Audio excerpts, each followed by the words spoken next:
indignantly, and a hawk pounced from the sky to harvest them, its wings as broad as a man's spread arms. Then the tribesmen stopped. A few moaned aloud in fear. Dira's eyes went wide in wonder.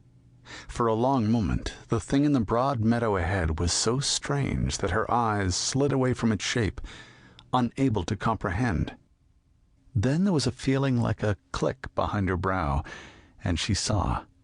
It was twice the height of a tall man, and stood on 3 long, spidery legs amid a circle of burnt grass.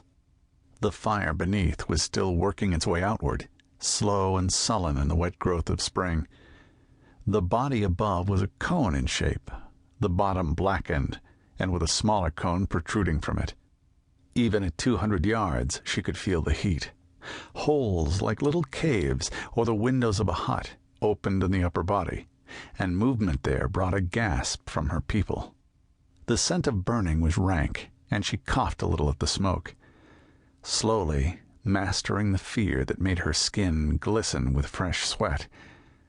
Was she not the heir to the cave master, initiate of the mystery?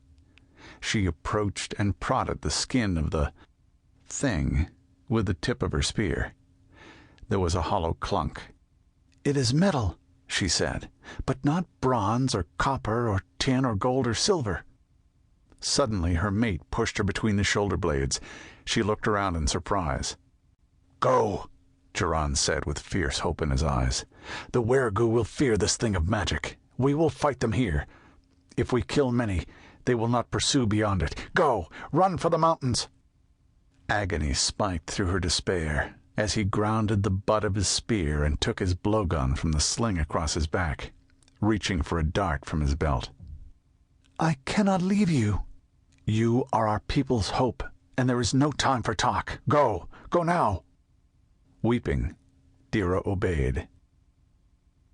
Baikonur Cosmodrome, Kazakhstan, USSR, June 14th, 1962.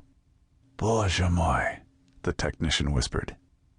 The grainy image flickered on the video monitors. It was in color, for no expense had been spared. The smoke of landing had cleared, and the scientists behind him exclaimed sharply as the camera deployed and panned across a meadow scarred by fire. The audio pickups were functioning as well. There was a crackling of burning grass, the hiss of the wind, unintelligible cheeps and croaks. "That is grass," one of the biologists said, slurping at a glass of hot, sweet tea from the samovar on the corner. The scent of it was strong in the room, along with the scorched insulation and metal smell of tube-driven electronics. "And I would swear some sort of field poppy." "Parallel development under environmental influence," another, older academician said, as the recording reels whirred. "Perhaps Comrade Lysenko was right after all." Both fell silent as something flicked by the video pickup. The technician kept his hands off the controls.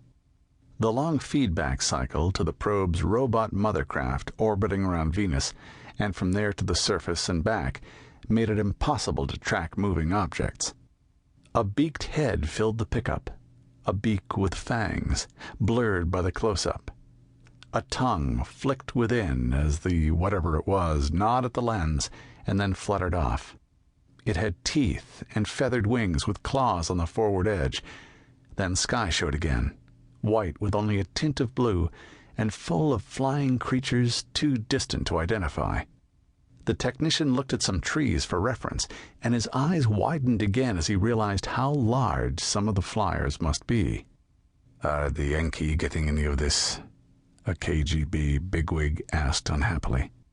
"I am afraid so, Comrade General," the chief academician said.